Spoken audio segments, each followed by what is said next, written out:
नाज़रीन गिरामी अस्सलामु अलैकुम रहमतुल्लाहि व बरकातुहू। सीधी बात के ताज़ा तरीन मॉर्निंग प्राइम टाइम में आप लोगों का इस्तकबाल है।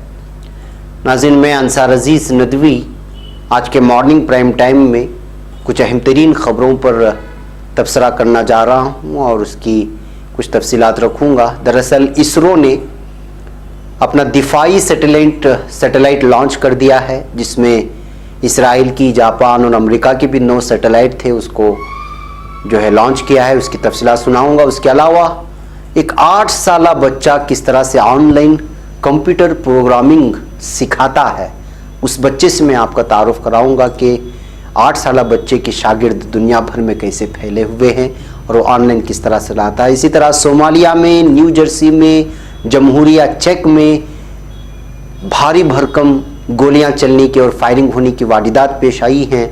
और उसके बाद फ्लोरिडा के बाद अमेरिका में सऊदी कैडेट्स की तरबियत मुअत्तल कर दी गई है। वहाँ पर भी एक सऊदी ने अमेरिकी फ़ौजी पर फायरिंग की थी, शायद ये ख़बर आप तक नहीं पहुँचेगी। उसकी सारी तफसीलात मैं आप लोगों के सामने रखता हूँ और उस पर तबसरा करने की कोशिश करूँगा।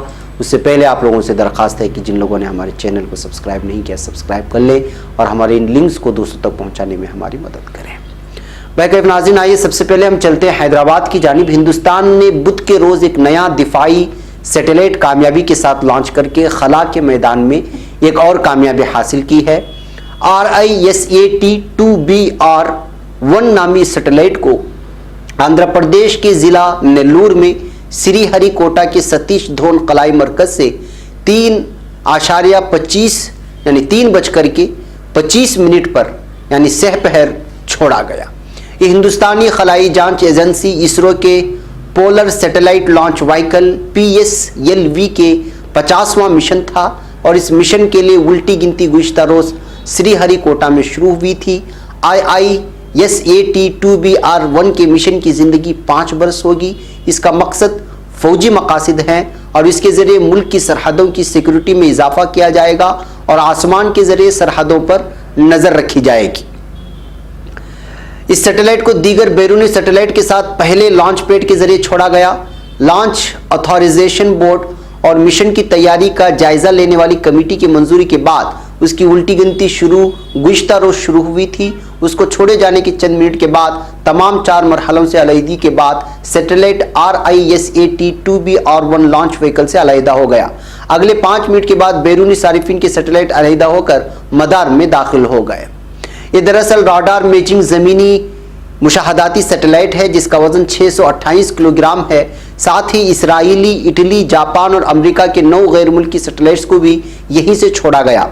RISAT-2BR-1 जो ज़राअत, जंगलात और डिज़ास्टर मैनेजमेंट के आलात का ताउन करेगा। उसके बाद RISAT-2BR-2 को छोड़ा जाएगा। इसके साथ सिंथेटिक ऑपरेटर राडार भी होगा। बैकअप नाज़रीन, एक हिंदुस्तान की बहुत बड़ी कामयाबी मानी जा रही है कि किस तरह से जो है वो सरहदों पर निगाहें रखने के लिए एक सैटेलाइट को कल लॉन्च कर दिया है। बैकअप कल हंगामी सूरत में और हंगामी हालात में, क्योंकि इस वक्त मुल्क का दूसरा ही एक मौजू चल रहा है, इस वक्त शहरियत तरमीमी बिल, इस बात को लेकर कि इसमें ये खबर दब गई थी जो बाद में कल रात में होते हुए ये ब्रेकिंग न्यूज़ बन गई।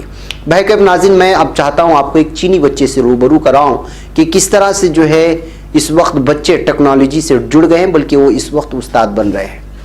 काले फ्रेम वाले ऐनक लगाए एक 8 साला चीनी बच्चा वीडियोस की एक वेबसाइट पर लॉगिन कर रहा है। वो एक टीचर है जो अपने शागिर्दों को ऑनलाइन कोडिंग सिखाता है।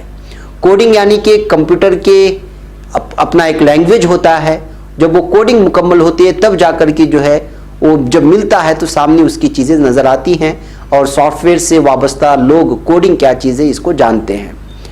वेटा नामी इस बच्चे ने चीन की एक वीडियो स्ट्रीमिंग वेबसाइट पर कोडिंग सिखाने के लिए चैनल बनाया हुआ है। रवां साल अगस्त से अब तक इसकी कई वीडियोस 10 लाख से ज़ायद मरतबा देखी जा चुकी हैं, जबकि उसके फॉलोअर्स की तादाद 60,000 से ज़्यादा तजावज़ कर गई है। चीन में ऐसे बच्चों की तादाद मुसलसल बढ़ रही है जो प्राइमरी स्कूल में दाखिले से कबल ही कोडिंग सीख रहे हैं और वेटा भी उन्हीं में से एक है। लेकिन वेटा ने जो कुछ सीखा है वो मकामी वीडियो शेयरिंग वेबसाइट की मदद से मजीद बच्चों को सिखा रहे हैं। खबरसा इदारे AFP के मुताबिक चीनी वालिदैन में रुझान तेजी से फ़रोग पा रहा है कि वो अपने बच्चों को नौ उम्र में ही कोडिंग की सलाहियतें सिखाएं। चीनी वालिदैन का मानना है कि कोडिंग सीखना उनके बच्चों के लिए बहुत ज़रूरी है। चीन के शहर शिंगाई के रिहायशी 8 साल बेटा का ख्याल है कि कोडिंग आसान नहीं है, लेकिन कुछ खास मुश्किल भी नहीं है। ये एएफपी से गुफ्तगू करते हुए उन्होंने कहा कि कोडिंग कम से कम इतनी मुश्किल नहीं है जितना आप उसे सोचते हैं। बेटा अपने शागिर्दों को मुख्तलिफ एप्लीकेशंस के जरिए कोडिंग की मरहलावार तरबियत देता है। बेटा के कई शागिर्द उम्र में उनसे भी छोटे हैं। बेटा का कहना है कि वो जब कोडिंग सिखाते हैं तो साथ ही वो खुद भी सीख रहे होते हैं। कोडिंग सीखने और लोगों को सिखाने में बेटा के वालिद जुजेंग भी इनकी मावनत करते हैं। वो अपने बेटे को 5 बरस की उम्र से कोडिंग की तरबियत दे रहे हैं। जुजेंग का कहना है कि उन्होंने भी कोडिंग कम उम्र में ही सीखी थी, इसलिए उन्हें लगता है कि इस उम्र में प्रोग्रामिंग की तरबियत हासिल करना बिल्कुल आम बात है। बैकअप नाज़रीन, हम ऐसे मुल्क में रहते हैं जहाँ पर सॉफ्टवेयर इंजीनियर बनना और हार्डवेयर इंजीनियर बनना और बहुत सारी डिग्री लेने के बाद इस मैदान में कदम रखते हैं। लेकिन यहाँ देखा जाए तो हाई स्कूल से पहले ही अगर कोई शख्स बच्चा कोडिंग सिखा रहा हो दूसरों को, और वो भी ऑनलाइन वेबसाइट के ज़रिए से, तो महसूस किया जा सकता है कि ये मुल्क और इस मुल्क के बच्चे कितने आगे हैं और किस तरह से वो प्रोग्रामिंग करना सिखा है। कोडिंग का मतलब ये है कि आप जब वेबसाइट करते हैं या कोई भी चीज़ सॉफ्टवेयर से जुड़ी हुई हो, आप कोई एप्लीकेशंस करते हैं, तो उसके लिए बैकग्राउंड में कोडिंग का होना ज़रूरी है। जब वो फट जाता है, कुछ भी ख़राब होता है, तो मतलब उसका ये होता है कि आपके कोडिंग में ख़राबी है। ये वही कोडिंग जो है बच्चा सिखा रहा है। बैकअप नाज़रीन, आइए अब हम चलते हैं कि किस तरह से फायरिंग हो रही है सोमालिया में और दीगर कुछ शहरों में। कल एक ही साथ ये खबरें आई थी। सबसे पहले सोमालिया की बात करते हैं। सोमालिया में बाज़ मुसल्लह अफराद ने सदारती महल पर हमला कर दिया। इंस्पेक्टर मोहम्मद हुसैन ने बताया कि 5 मुसल्लह हमलावरों ने सदारती महल और उससे मुल्हिका सदारती दफ्तर पर हमला कर दिया, जिसके जवाब में की गई कार्रवाई के दौरान 3 हमलावर मारे गए। मोहम्मद हुसैन ने मजीद बताया कि बाकी 2 हमलावर इलाके के एक बाग में जा घुसे, जिनके साथ फायरिंग जारी थी और ये न्यूज़ रिकॉर्डिंग करने तक उसकी तफसीलात मौसूल नहीं हुई। तो महसूस किया जा सकता है कि नाज़रीन के सोमालिया में किस तरह से जो है मुल्क मुखालिफ जो है अस्करियत पसंद लोग जो है किस तरह से सदारती महल पर हमला करने के लिए सदारती महल के करीब आ गए। उन्होंने हमला भी किया, लेकिन उसमें से 3 ढेर कर दिए गए। इसी तरह जमहूरिया चेक से भी खबर आई कि जमहूरिया चेक के एक अस्पताल में मुसल्लह हमला हुआ, जिसमें 6 अफराद हलाक कर दिए गए। यह हमला शिमाली शहर वोस्तरतरवा में पेश आया। मुल्की महकमे सेहत के मुताबिक इस वाक़े में 6 अफराद हलाक जबकि बाद जख्मी भी हुए। पुलिस ने मफरूर हमलावरों की तलाश शुरू कर दी है और हमला क्यों हुआ, क्यों कर किया गया, अस्पताल में क्यों किया गया, इसकी भी कोई तफसीलात मौसूल नहीं हुई हमारी न्यूज़ रिकॉर्ड करने तक। इसके बाद अमेरिका की न्यू जर्सी से भी खबर आई है, जिसमें पुलिस अफसर समेत 6 अफराद हलाक हुए हैं फायरिंग में।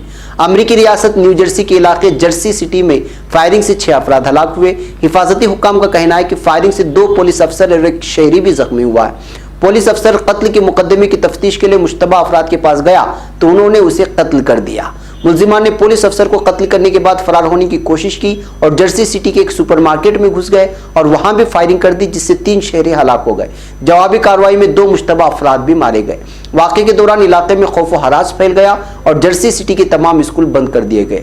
तो नाज़रीन, बैक वक्त कल मौसूल होने वाली अमेरिका की न्यू जर्सी और चेक जमहूरिया और सोमालिया से खबरें हैं, जहां पर जो है फायरिंग की वारदात पेश आई हैं और बहुत ही दीगर खबरों में ये खबरें जो है अपनी सुर्खियां नहीं बना पाई, जबकि जो है अमेरिका की न्यू जर्सी में पेश आई वारदात हो या चेक जमहूरिया में हो या फिर सोमालिया के सदारती महल में हो, ये सब बड़े बड़े हमले थे जो दीगर खबरों के दरमियान दब करके रह गए हैं। बैकअप नाज़रीन, एक और खबर आई है और वो खबर है फ्लोरिडा की, अमेरिका में, जो गुज़िश्ता हफ्ते पेश आई थी। उसके बाद क्या फैसले। दरअसल अमेरिका की रियासत फ्लोरिडा में गुज़िश्ता हफ्ते बहरिया के अड्डे पर सऊदी फ़िज़ाइया के एहलकार की फायरिंग से 3 अफराद की हलाकत के बाद एहतियाती तदबीर के तौर पर 300 से ज़्यादा सऊदी कैडेट्स की शहरी हवाबाजी की तरबियत मुअत्तल कर दी गई। अमरीकी हुकाम का मंगल को खबर रसा इदारे राइटर्स को बताना था कि फ्लोरिडा वाक़े के बाद सऊदी कैडेट्स की तरबियत रोकने का फैसला किया गया। तफ्तीशकारों ने कहा कि सऊदी फ़िज़ाइया की 21 साला सेकेंड लेफ्टिनेंट मोहम्मद सईद अशमरानी ने हमला अपने तौर पर किया। पिछले जुमे को उन्होंने फ्लोरिडा में वाक़े पेंसाकोला के अड्डे पर फायरिंग की, जिसके बाद पुलिस ने उन्हें गोली मारकर हलाक कर दिया था। इस वाक़े के बाद सऊदी अरब के साथ अमरीकी फ़ौजी ताल्लुकात के बारे में नए सवालात उठ खड़े हुए हैं। यमन में सऊदी लड़ाई और गुज़िश्ता साल वाशिंगटन पोस्ट के कॉलमनिगार जमाल काशिक़जी की हलाकत के मामले पर कांग्रेस ने पहले ही सख्त निगरानी के इक़दाम के लिए कहा है। इसके बावजूद अमरीकी फौजी हुकाम ने फ्लोरिडा बेस पर हमले को मकामी मामला करार दिया और उनका कहना है कि इससे अमरीका सऊदी ताल्लुकात पर कोई असर नहीं पड़ेगा। बहरिया के खातून तर्जुमान लेफ्टिनेंट एंड्रियाना गनाल्दी ने कहा है कि पीर को हिफाजती तदबीर के तौर पर शहरी हवाबाजी की तरबियत हासिल करने वाले सऊदी कैडेट्स के लिए तरबियती प्रोग्राम रोक दिया गया। बहरिया के एक और अहलकार ने बताया कि तरबियत रोकने का अमल ज़रूरी था ताकि सऊदी कैडेट्स के लिए असर-ए-नौ तरबियत का आगाज़ किया जा सके। उन्होंने ये भी बताया कि अगर अमरीकी फ़ौजी स्क्वाड्रन में ऐसा वाक़या होता तो भी इसी तरह के इक़दाम किए जाते। महगैफ नाजरीन, चूँकि सऊदी और अमरीकी फ़ौजी मिलकर के इस तरबियत में एक साथ तरबियत ले रहे थे और इस दरमियान में एक सऊदी लेफ्टिनेंट मोहम्मद सईद अश-शमरानी की जानिब से हमला किए जाने पर बहुत सारे सवालात भी खड़े हो गए और क्यों उसने हमला किया, किस तरह की वजूहात तो सामने नहीं आई हैं, लेकिन इस बीच में जो है इस बात को लेकर के बात साफ़ हो गई कि जो है किस तरह से इस वक्त सऊदी जो है कैडेट्स वो जाकर के जो है अमेरिका में तरबियत ले रहे हैं और बहुत सारे तबसरे इस बात को लेकर के आए हैं कि मुमकिन है कि सऊदियों को वहाँ पर जो है जहनी हरासानी की जा रही हो या फिर मुमकिना तौर पर ऐसे हालात में जो है लोग अपने जहनी दबाव में भी होते हैं और दीगर अपने कुछ वजूहात भी होते हैं। बहरकैफ इस खबर को दबा दिया गया था जबकि गुज़िश्ता हफ्ते का है, लेकिन चूँकि तरबियत रोक दी गई है तो कुछ अखबारात में ये खबरें छपी हैं। बहरकैफ नाज़रीन, आज के प्राइम टाइम में मुझे इजाज़त दें, इंशाअल्लाह फिर आपसे मुलाकात होगी शाम में कुछ और ताज़ा तरीन खबरों के साथ। अस्सलामु अलैकुम रहमतुल्लाहि व बरकातहू।